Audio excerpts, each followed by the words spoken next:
দেখেন, পাটোয়ারি ভাইয়ের উপর শুধু হামলা হচ্ছে, ব্যাপারটা আসলে এরকম না। আপনি দেখেন সারা বাংলাদেশেই আহ, মহিলাদেরকে, জামাতের যারা কর্মী আছে, মহিলা কর্মী আছে, তাদের হিসাবটাও খুলে নেওয়া হচ্ছে এবং দায়িত্বশীল জায়গা থেকে বলে দেওয়া হচ্ছে যে পরবর্তীতে তাদের কাপড়ও খুলে নেওয়া হবে। বিভিন্ন জায়গায় ভোট চাইতে গেলে তাদেরকে হেনস্থা করা হচ্ছে।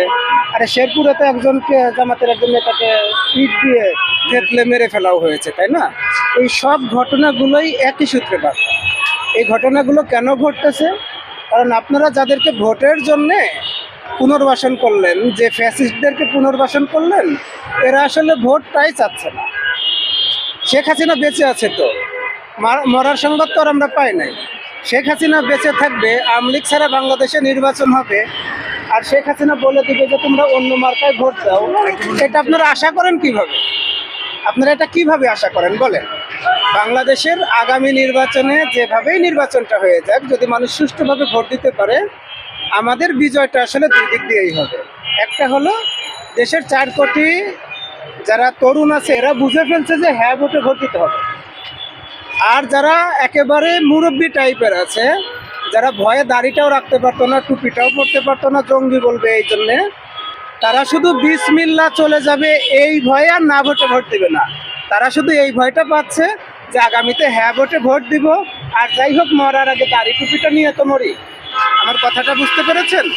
যাদেরকে আপনারা বিভিন্ন লোভ লালসা দেখাচ্ছেন, তারা দীর্ঘদিন ধরে ওই প্যাডেলের ভ্যান চালাইতো, রিক্সা চালাইতো, মাঠে ঘাটে কাজ করতো, তাদের এখন একটা সুদিন ফিরে আসছে। তার ছেলেটাকে মোটামুটি ভালো একটা চাকরি দিয়ে ফেলছে, মেয়েটাকে ভালো একটা জায়গায় বিয়ে দিয়ে ফেলছে। এখন আপনি যে 20 বছর পরে যাইয়ে তাকে বলতেছেন যে এইটা দিলাম, এটা আপনার সুযোগ সুবিধার জন্য, সে আপনার কাছ থেকে হারামটা আর খাইতে চায় না। আপনি একটু খোঁজ নিয়ে দেখেন, আপনি এবার টাকা দিতে পারবেন, লোভ দেখাইতে পারবেন, কিন্তু ভোটটা আর নিতে পারবেন না। আমার কথাটা বুঝতে পেরেছেন? আপনি যাকে গণতন্ত্র বুঝাইতে যান, উনি অনেক দিন ধরে গণতন্ত্র বুঝতে বুঝতে এখন স্থানীয় চায়ের দোকানের সংসদের সভাপতির দায়িত্ব পালন করে। আপনাদেরকে এখনও বলি, বাংলাদেশের মানুষের ভিড়টা বোঝার চেষ্টা করেন, বাংলাদেশের মানুষের মনের কথাটা বোঝার চেষ্টা করেন। আপনারা যেভাবে বিশ্রী কার্যকলাপগুলো করে যাচ্ছেন, মানে ভোটই চাইতে যাওয়া যাবে না। এখন আমি বলবো যে আমি জামাত ইসলামকে ভোট দিব, পাশের থেকে 5 জন এসে আবার পরবর্তীতে ভয় দেখাবে যে তুমি এ কথা কেন বলো না। এই যে আচরণগুলো যারা করতেছেন, এদেরকে আমরা দেখেছি। আপনি 5 বছর ক্ষমতায় ছিলেন, আর একজন 5 বছর ক্ষমতায় ছিলেন, এরকম না। এবং নেমে যাওয়ার সময় শুধু দেখেছি যে কোনো না কোনোভাবে জনগণের আন্দোলনের মুখে নেমে যেতে হয়েছে। কেউ কিন্তু একেবারে ক্ষমতা ছেড়ে দিয়ে চলে যায় নাই।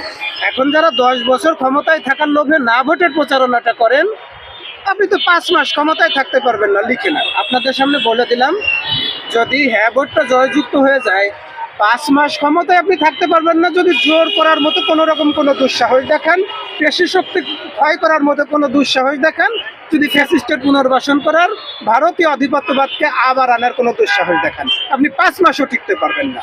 হাদি ভাইয়ের এই যে হত্যার বিচারটা আমরা আগামী সরকারের কাছে যারা আসবে তাদের কাছে বিচারের জন্য আমরা আর যাবো না। বিচার চাইলে নিজেদেরকে এখন রোহিঙ্গা রোহিঙ্গা মনে হয়। আমরা একটু ধৈর্য ধরে আছি, আমরা একটু বিনয়ী হয়ে আছি, সামনে নির্বাচন, তাই ক্ষমতায় দায়িত্ব নেওয়ার 3 মাসের ভিতর আমরা হাদি ভাইয়ের হত্যার সুবিচারটা আদায় করে নিয়েই ঘরে ফিরবো ইনশাল্লাহ। হয়তো আপনি হাদি ভাইয়ের খুনিদের বিচারটা করবেন, নাইলে আপনি চেয়ারটা ছেড়ে চলে যাবেন। কারণ হাদি ভাইয়ের যে ইনসাফের বাংলাদেশের স্বপ্নটা দেখাইছে, একটা প্রজন্ম দাঁড়িয়ে গেছে। আমাদের 2-4 জনকে মেরে আপনি কি করবেন বলেন? হাদি ভাইকে মেরে যে ভুলটা করেছেন, দয়া করে নির্বাচনের আগে এইরকম ভুলটা আর করেন না। হাদি ভাই একটা প্রজন্ম দাঁড় করিয়ে রেখে গেছে। ভারতীয় আধিপত্যবাদ বাংলাদেশ থেকে কিক আউট হয়ে গেছে, এটাকে আর কোনোদিন ফেরানোর জন্য দুঃসাহস দেখাবেন না। এবং আমাদের সব থেকে বড় বিজয় হবে পরবর্তী সরকার ক্ষমতায় আসার অবশ্যই 3 মাসের ভিতর প্রয়োজনে আন্তর্জাতিক আদালত থেকে হাদি ভাইয়ের বিচারের রায়টা নিয়ে আসে।